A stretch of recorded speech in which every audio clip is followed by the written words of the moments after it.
नमस्कार दोस्तों, आप सभी का स्वागत है आपका अपना परिवार लक्ष्य वितंकित 2.0 में। दोस्तों, आज की इस वीडियो में रेलवे ग्रुप डी के लिए साइंस के टॉप 40 क्वेश्चन करने वाले हैं। कुछ दोस्तों प्रीवियस ईयर है, कुछ बुक से लिए गए क्वेश्चन है। दोस्तों सिलेबस के अनुसार टॉपिक वाइज पढ़ेंगे। तो सिलेबस का नाम है दोस्तों विद्युत, ठीक है। सिलेबस का नाम है विद्युत, जो कि दोस्तों एक शिफ्ट में 3 से 4 क्वेश्चन यहाँ इस चैप्टर से बना हुआ है, ठीक। तो दोस्तों चलिए क्वेश्चन को पढ़ते हैं और आंसर देते हैं।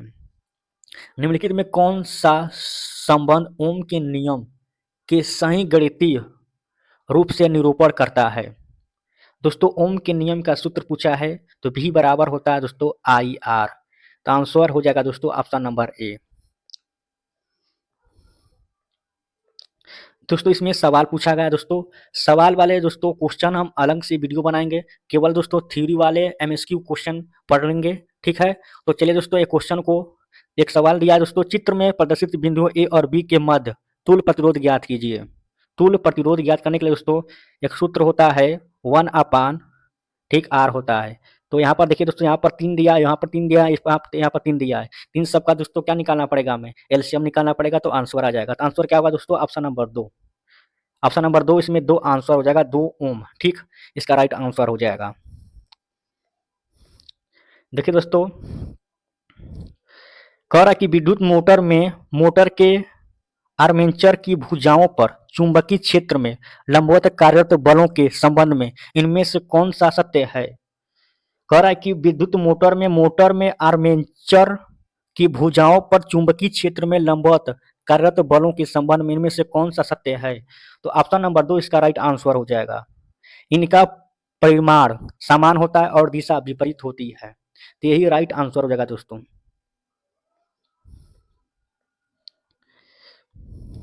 निम्नलिखित में कौन सा विकल्प पदार्थों को उनके प्रतिरोध को बढ़ते क्रम में प्रदर्शित करता है। उनके प्रतिरोध को बढ़ते क्रम में प्रदर्शित करता है, ठीक।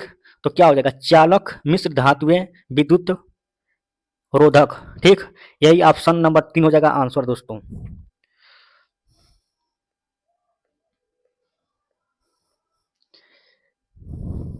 किसी चालक के प्रतिरोध इसकी लंबाई के अनुक्रमानुपाती होता है। किसी चालक के प्रतिरोध इसकी लंबाई के अनुक्रमानुपाती होता है। तो लंबाई आंसर हो जाएगा ऑप्शन नंबर 4, इसका राइट आंसर।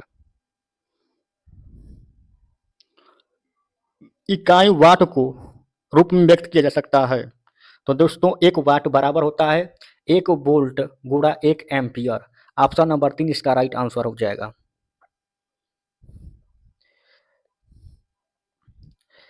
कह रहा है कि प्रतिरोध को किस प्रतीक द्वारा निरूपित करता है, ठीक। तो ऑप्शन नंबर 2 इसका राइट आंसर हो जाएगा। तो देखिए इसको ध्यान में रखिएगा दोस्तों, बहुत इंपॉर्टेंट क्वेश्चन है, ऐसे ऐसे बना रहेगा। कह रहा है कि प्रतिरोध को किस प्रतीक द्वारा निरूपित किया जाता है। तो यह प्रतीक बना हुआ है दोस्तों, यही ऑप्शन नंबर 2 इसका राइट आंसर हो जाएगा।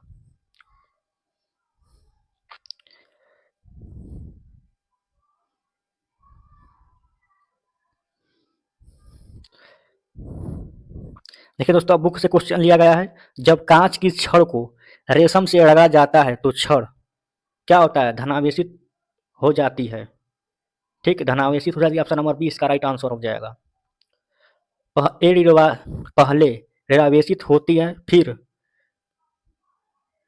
दोस्तों ये ऑप्शन दिया है, ठीक।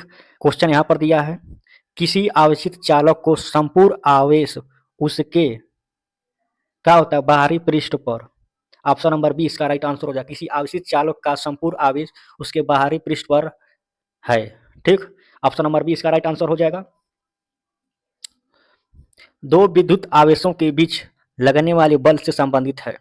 दो विद्युत आवेशों के बीच लगने वाले बल से संबंधित है, ठीक है। तो इसका राइट आंसर क्या होगा,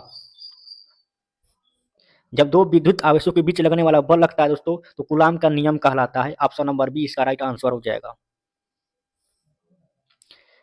यदि दो विद्युत आवेशों के मध्य दूरी को आधा कर दिया जाए तो उनके मध्य विद्युत बल का मान हो जाएगा। इसका आंसर क्या हो जाएगा, चौगुना हो जाएगा। ऑप्शन नंबर सी इसका राइट आंसर हो जाएगा। क्वेश्चन नंबर 5 है दोस्तों, समान आवेशों में होता है, समान आवेशों में होता है विकर्षण। ऑप्शन नंबर सी इसका राइट आंसर हो जाएगा। जब एबोनाइट की छड़ी को बिल्ली के खाल से रगड़ते हैं तो एनोबाइट की छड़ी ऋणवेशित हो जाती है। ऑप्शन नंबर ए इसका राइट आंसर होगा। क्वेश्चन नंबर 7 है दोस्तों, वस्तुओं का आवेशित किसके स्थानांतरण के फलस्वरूप होता है? वस्तुओं के आवेशन किसके स्थानांतरण के फलस्वरूप होता है? इलेक्ट्रॉन, इलेक्ट्रॉन के फलस्वरूप। ऑप्शन नंबर ए इसका राइट आंसर हो जाएगा। क्वेश्चन नंबर 8 है, आप कार में जा रहे हैं, ठीक है, यहाँ पर टाइपिंग एरर हुआ है दोस्तों, जा रहे हैं, यदि आसमान से बिजली गिरने वाली हो तो सुरक्षित रहने के लिए कार की खिड़की बंद कर लेंगे। ऑप्शन नंबर ए इसका राइट आंसर हो जाएगा। दो स्थिर आवेशों के बीच लगने वाला बल उनकी मात्राओं के गुणनफल के अनुक्रमानुपाती तथा उनकी बीच की दूरी के वर्ग के व्युत्क्रमानुपाती होता है। यह नियम है दोस्तों। अभी क्वेश्चन बताया हूं कि दो स्थिर आवेशों के बीच लगने वाला बल, ठीक, दो आवेशों के बीच लगने वाला बल क्या कहलाता है? कूलाम का नियम कहलाता है। ऑप्शन नंबर सी इसका राइट आंसर हो जाएगा।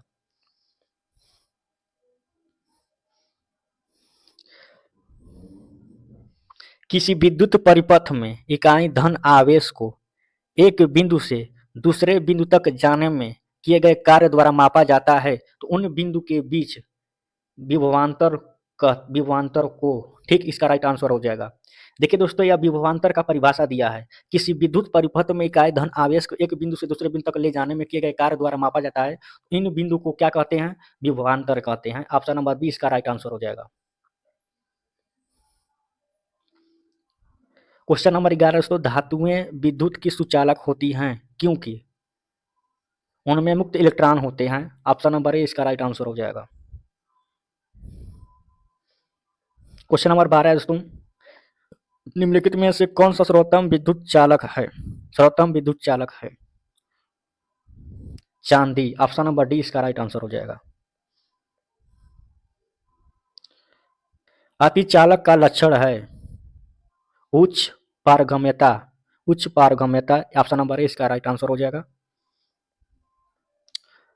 क्वेश्चन नंबर 14 है दोस्तों, निम्नलिखित में कौन सा अर्धचालक नहीं है? अर्धचालक नहीं है दोस्तों, इसको ध्यान में जरूर रखिएगा, नहीं है, ठीक। इसी से क्वेश्चन दोस्तों गलत होता है, तो ऑप्शन नंबर डी इसका राइट आंसर हो जाएगा। आर्सेनिक दोस्तों अर्धचालक नहीं है। जेरेनियम, सिलिकॉन, सेलेनियम, ये सब क्या है दोस्तों? अर्धचालक है, लेकिन आर्सेनिक दोस्तों क्या है?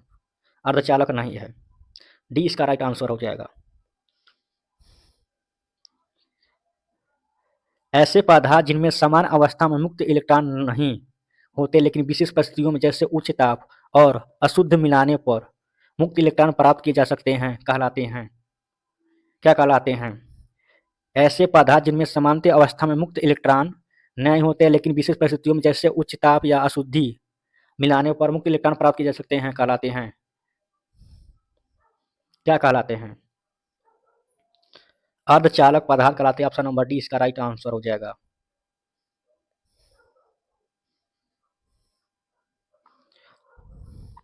ताप के बढ़ाने पर चालक पदार्थों का विद्युत प्रतिरोध एवं वैद्युत चालकता पर क्या प्रभाव पड़ता है?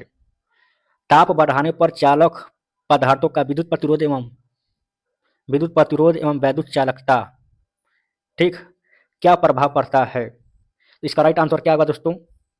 वैद्युत प्रतिरोध बढ़ता है जबकि वैद्युत चालकता घटती है। ऑप्शन नंबर ए इसका राइट आंसर हो जाएगा।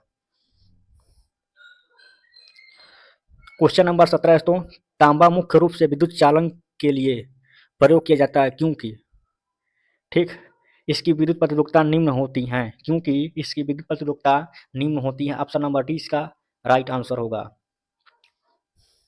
इलेक्ट्रॉनिक करंट का यूनिट निम्नलिखित में से कौन सा है? तो दोस्तों करंट का यूनिट पूछ रहा है तो क्या होता है? एम्पियर। ऑप्शन नंबर डी इसका राइट आंसर होगा। दोस्तों यह क्वेश्चन हम यांत्रिक चैप्टर में पढ़ा चुका हूँ, वीडियो नहीं देखेंगे दोस्तों तो प्लेलिस्ट में वीडियो मिल जाएगा, वहां से देख सकते हैं, ठीक।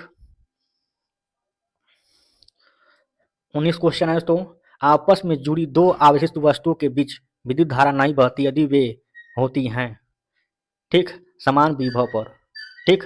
यह दोस्तों समान विभव पर आपस में जुड़ी दो अवशिष्ट वस्तुओं के बीच विद्युत धारा नहीं बहती है यदि वे होती समान विभव पर। तो डी इसका राइट आंसर हो जाएगा। प्रत्यावर्ती धारा के दिष्ट धारा में किसके द्वारा बदला जाता है? तो रेक्टिफायर के द्वारा बदला जाता है। ऑप्शन नंबर 20 का राइट आंसर होगा। क्वेश्चन नंबर 21 है दोस्तों, विद्युत फिटिंग में एक तार को भू संकृत किया जाता है कि इसका कारण है? विद्युत फिटिंग में एक तार को भू संकृत किया जाता है कि इसका कारण है? इसका राइट आंसर क्या होगा? यदि लघु पतन हो जाए तो धारा भूमि में चली जाएगी। ऑप्शन नंबर ए इसका राइट आंसर होगा। क्वेश्चन नंबर 22 है दोस्तों, विद्युत उपकरण में अर्थ का उपयोग होता है? विद्युत उपकरण में अर्थ का उपयोग होता है सुरक्षा के लिए। ऑप्शन नंबर सी इसका राइट आंसर होगा। क्वेश्चन नंबर 23 है दोस्तों, एक आदर्श वोल्ट मीटर का प्रतिरोध होता है। आदर्श वोल्ट मीटर का प्रतिरोध होता है, असीमित हो जाएगा। Option number C. Next question है दोस्तों, किसी परिपथ में एक बिंदु पर मिलने वाली धाराओं के बीजीय योग होता है। बीजीय योग होता है।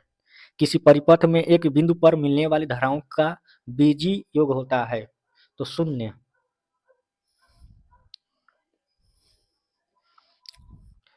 दोस्तों अभी मैं वीडियो में बताया हूं कि सवाल वाले जितने क्वेश्चन है दोस्तों उसके से हम दोस्तों अलग वीडियो बनाएंगे। ठीक, सवाल के लिए दोस्तों हम क्या बनाएंगे? अलग वीडियो बनाएंगे। तो एक चालक का प्रतिरोध 440 ओम है। यदि इसमें इसे 110 वोल्ट स्रोत से जोड़ा जाए तो इससे कितना धारा प्रवाहित होगी? तो ऑप्शन नंबर बी इसका राइट आंसर होगा 0.25 ए।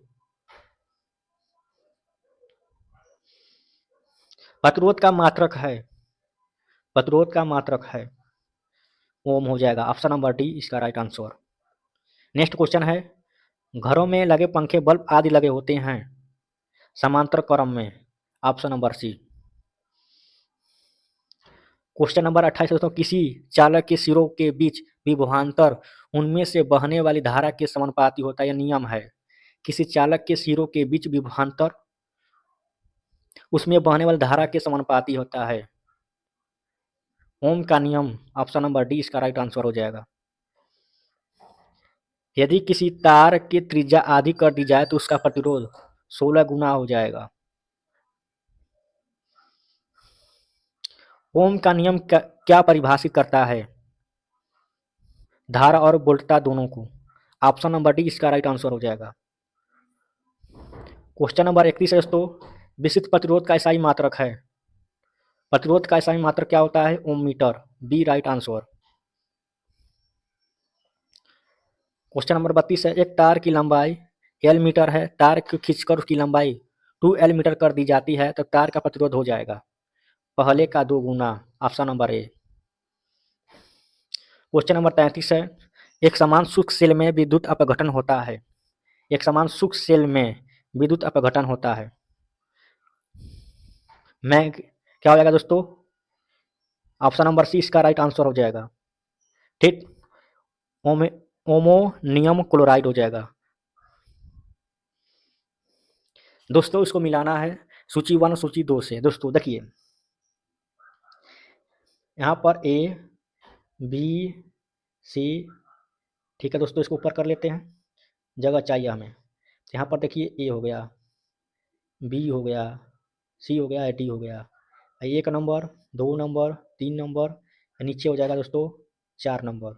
ठीक है, तो मिलाना हमें। तो कह रहा है कि रीड इलेक्ट्रॉन, ठीक, रीड इलेक्ट्रॉन जो है जिंक का बर्तन, जिंक के बर्तन से संबंधित है तो ऑप्शन ए जो है 2 से संबंधित है तो सी इसका राइट आंसर हो जाएगा। ठीक, रीड इलेक्ट्रॉन, धन इलेक्ट्रॉन क्या करता है दोस्तों? धन इलेक्ट्रॉन कार्बन की छड़ी से संबंधित है तो कार्बन की छड़ी बी वाला ऑप्शन क्या हो जाएगा? ऑप्शन 1 हो जाएगा, बी का 1 हो जाएगा। ठीक, ओमोनियम क्लोराइड, ओमोनियम क्लोराइड दोस्तों इलेक्ट्रोलाइट, इलेक्ट्रोलाइट, इलेक्ट्रोलाइट से संबंधित है तो तीसरा क्या हो जाएगा दोस्तों? सी हो जाएगा। विध्रुवक क्या हो जाएगा दोस्तों? मैग्नीज, मैग्नीज डाइऑक्साइड, तो चौथा का डी का हो जाएगा चौथा, तो ऑप्शन नंबर सी इसका राइट आंसर हो जाएगा। एक कार बैटरी में प्रयुक्त अपघट्य होता है। ठीक, सल्फ्यूरिक अम्ल, बी इसका राइट आंसर हो जाएगा। एक कार बैटरी में प्रयुक्त अपघट्य होता है सल्फ्यूरिक अम्ल से।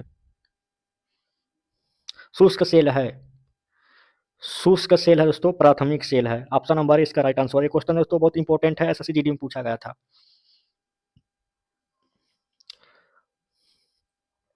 लोहे के ऊपर जिंक की परत चढ़ाने का क्या कहते हैं?